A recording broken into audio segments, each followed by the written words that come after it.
এই ভিডিওতে দেখাবো আমি কিভাবে বাড়িতে খাওয়ার জন্য অল্প অল্প করে হলুদ চাষ করে থাকি এবং কিভাবে হলুদ লাগানোর পর এরকম সুন্দর গাছ হয়েছে সেটা এই ভিডিওতে দেখাবো। প্রথমত জমিটা চাষ করে রেডি করে নেওয়া হয়েছে, সেখানে কিছুটা গোবর সার পারলিয়ে দিয়ে দিবেন আপনারা। আমার এবছর গোবর সার দেওয়া হয়নি, তার আগের দেওয়া ছিল। আর এখন আমি এখানে কিছুটা ডিএপি আর ইউরিয়া সার দেব। তার জন্য বস্তাতে দুই রকম সার মিক্স করে নিচ্ছি। পটাশটা পাইনি, তো পটাশটা পরে দিয়ে দেবো, তাই এখন এই দুটো আপাতত দেব। আর আপনারা যদি পারেন তো পটাশটাও সাথে দিয়ে দিবেন, ডিএপি ইউরিয়া পটাশ। এখন আমি জমিটা রেডি করে নিয়ে হলুদগুলোকে লাইন বাই লাইন বসাচ্ছি। 1.5 হাত দূরে দূরে লাইনগুলো করছি। একটা লাইনে দুটো সারি করছি। দেখতে পাচ্ছেন সেই হলুদের গাছগুলো মোটামুটি 3 থেকে 4 ইঞ্চি দূরে দূরে হলুদগুলো বসাচ্ছি। আর পরপর দুটো সারি করে একটা লাইন করা হয়ে যাচ্ছে। আর সেই লাইন বরাবর এখন সেই মিক্সারটা দিয়ে দিচ্ছি। এখানে আমার প্রায় 1 কাঠার মতো জায়গা আছে। এখানে আমরা এখন দুজন মিলে হলুদটা বসাচ্ছি। এইভাবে হাতে সাজিয়ে বসালে গাছের ডিস্টেন্সটা ঠিক থাকবে আর হলুদের গাছগুলো গ্রোথ ভালো হবে, দেখতেও ভালো লাগবে।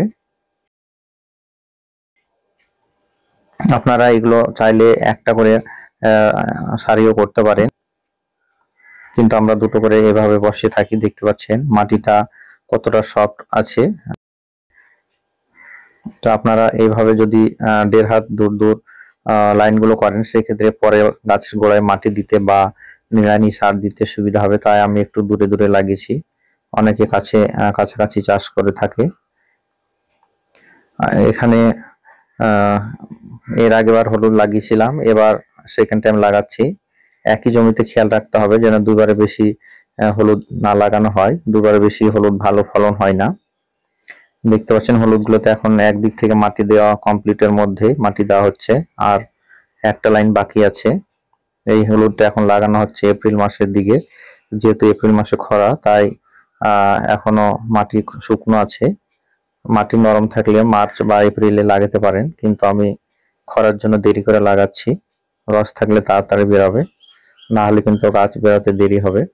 দেখছেন মাটি প্রথমত অল্প অল্প করে দিয়েছি, গাছ বেরোনোর পর আবার ভালো করে মাটি দেওয়া হবে। এরকম ভাবে আপনারা অল্প অল্প করে প্রথমে মাটি দিয়ে দিবেন, একইবারে বেশি করে মাটি দিবেন না, নাহলে গাছ ফুটে বেরোতে দেরি হবে।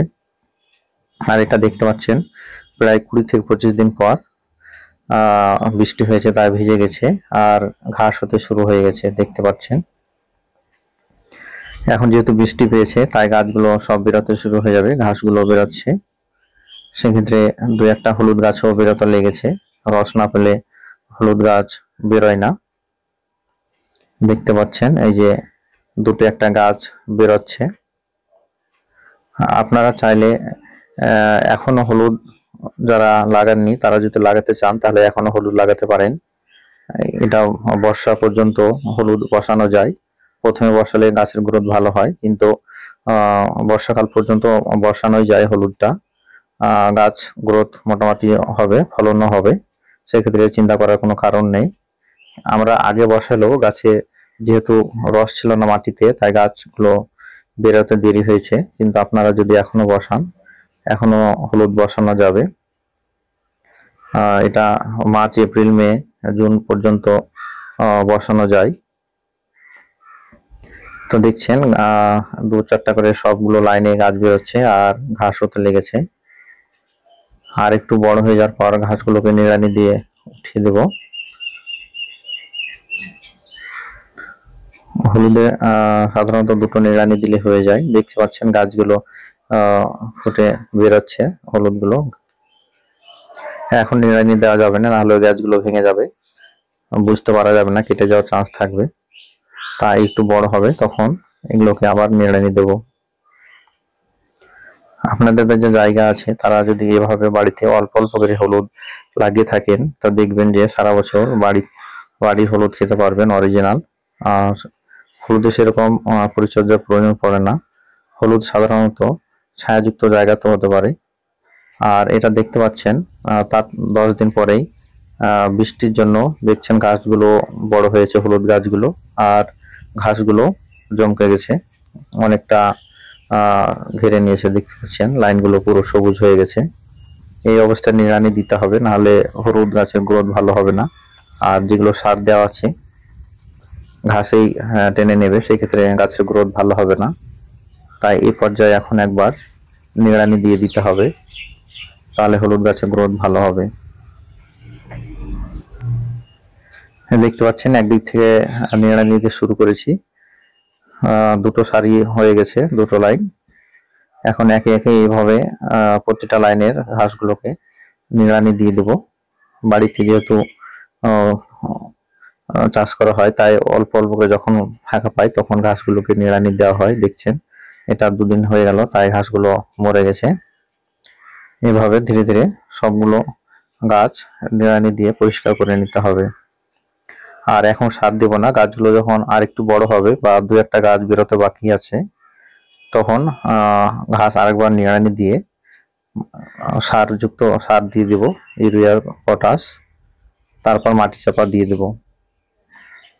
এখন মাটি চাপা দিলে অনেকগুলো গাছ এখন ছোট আছে, সেই গাছগুলো ভেঙে যাবে, তাই এখন মাটি দেব না। আর একটু বড় হওয়ার পর নিড়ানি দিয়ে সার দিয়ে মাটি চাপা দিয়ে দিতে হবে। এখন আপাতত সেরকম আর কাজ নেই।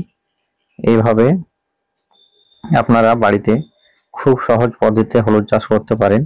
হলুদ এমন একটা ফসল যে কোনো মাটিতে হয়ে যায়। ছায়াযুক্ত যদি বাগান থাকে সেক্ষেত্রে বাগানের নিচেও এই হলুদ চাষ করা যায়। হলুদে যদি গোবর সার দিয়ে বীজ লাগানো যায় সেক্ষেত্রে অন্যান্য সারের প্রয়োজন পড়ে না। কিন্তু যদি গোবর সার না থাকে, রাসায়নিক সার দিয়ে এভাবে আপনারা খুব সুন্দরভাবে হলুদ চাষ করতে পারেন বাড়িতে। আর পরবর্তী পরিচর্যা নেক্সট ভিডিওতে দেওয়া হবে।